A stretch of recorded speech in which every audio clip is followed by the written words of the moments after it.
Well, it's about that time of the month where you have to worry about demons like this and you have to do a skill check with your butthole. Mainly because someone thought it would be funny to startle you with a scream mask, and before you know it, you're squeezing it out like a two-paced time-lapse video. In other words, it's spooky season, and last year I did a bunch of creepypastas, but this time around I want to do something a little bit different. Ever since I made Why Scooby-Doo Was So Scary, I started really thinking about why anything is really scary in the first place. You would think after like watching movies like The Shining or like Friday the 13th or Scream, or if we're even talking about video games, Five Nights at Freddy's or Resident Evil or any other game I didn't really list here, you would think there would always be a disconnect because you would always think that, well, this is not me, I'm in front of a computer watching a character die. But yet we get startled, we panic, we start becoming paranoid to a bunch of pixels. And why is that? When I first started talking about Scooby-Doo and why it was so scary to me, I didn't talk about the comedic jokes or the slapstick kind of humor.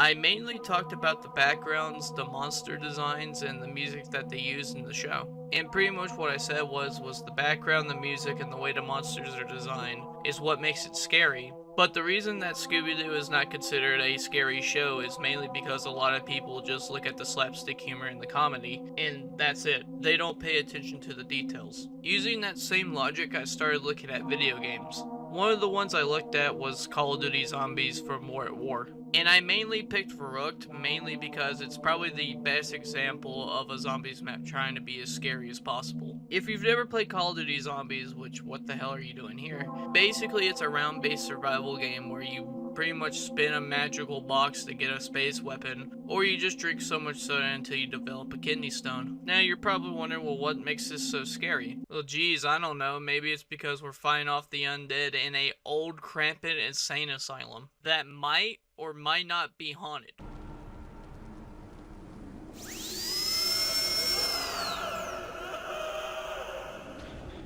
Nope, it's haunted.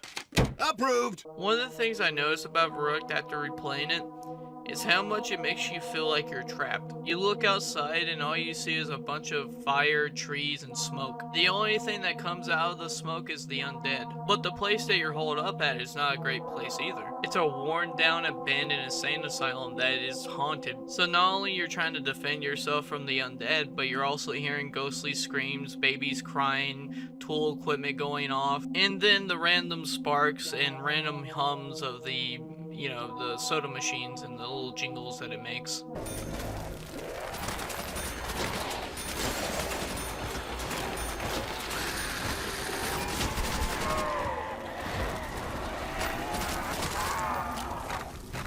After replaying this, it made me really start asking a real question. If you were physically in this environment where you had to fight off the undead, would you try to leave Verrückt and go into the fog where there's an unnumbered amount of zombies? Or would you try to hold out and defend and deal with the insanity? Because either way, you're screwed.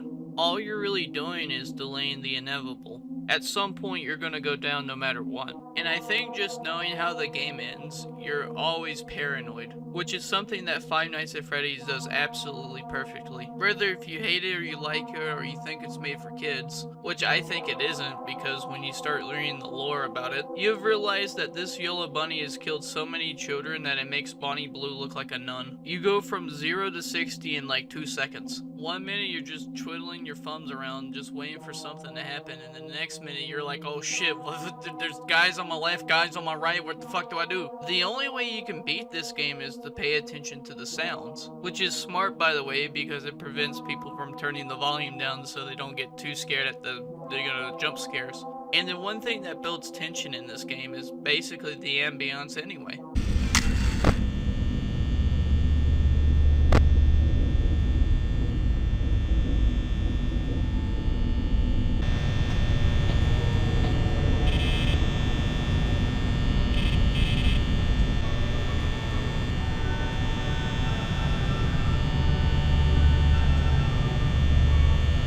Now you would think you'd be able to shut both doors and hide underneath the desk like a little baby, but unfortunately, this place is run off one Duracell battery, and that shit goes down faster than your dad's vibrator after a divorce. Plugging up one Xbox to this restaurant would probably make the whole thing explode. Then on top of that, your character is dead set on getting that $120. He's willing to sit right there Monday through Friday without calling OSHA. You're seeing demonic hallucinations, and it is what it is.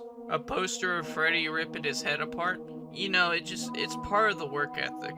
Getting stuff into an animatronic suit, it's just like how Fred Durst used to say it. It's just one of those days. All jokes aside, this game knows how to make you paranoid. Whether it be just by the audio, whether it be by just the power percentage. Hell, just having to manually have to light up doors is enough to paranoid you. Because you can't see in the dark, there's no information.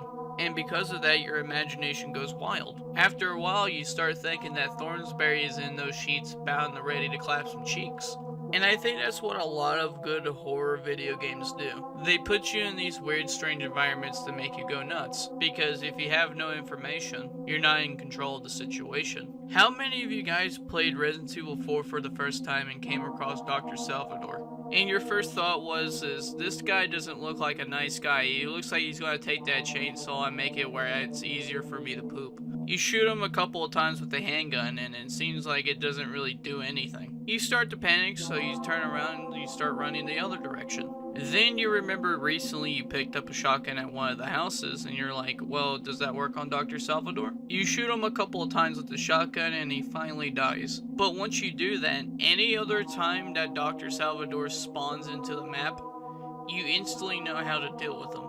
Which makes it where you're not really scared or paranoid anymore, mainly because now you have the information to deal with the situation. Once you get good at a horror game, it just becomes really hard to get that kind of magic again, that paranoia, that, you know, that scare. It's kind of like creepypastas, right? You read like a dozen of them as a kid, you don't really have a lot of information on if the story's true or not, but the story that you was reading came with a screenshot or picture, which is enough to confirm that it was true, and it basically makes it where you can't sleep that night. But now you're an adult and the internet has advanced, you could basically fact check everything, and that one creepypasta that used to scare you as a kid, you start picking at the cliches. And every time when you see a new creepypasta, you don't think it's just some random guy that has some crazy story to tell. You look at it as another author basically just making another story. And that's what happens to a lot of horror video games. After you play 13 main Five Nights at Freddy's games, there's like no more of the cow you can milk.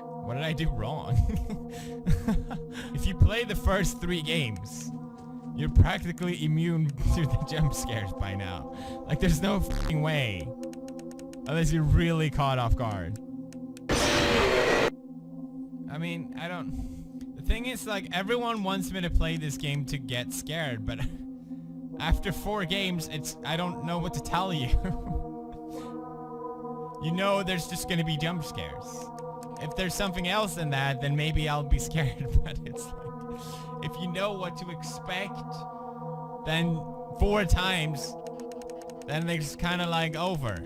I mean, to put it like this, Universal's classic monsters used to be scary, and now they're on cereal boxes. My point is when you first start off the game, you don't know what's happening, you don't know what the game's gonna do next. But once you finally realize what the game's gonna do after it does it, you stop being scared of it. You stop being paranoid and you start expecting. And that's when scary games kind of lose their magic. But tell me what you think. Like, comment, subscribe, skilly, bobbity boop. I'm out.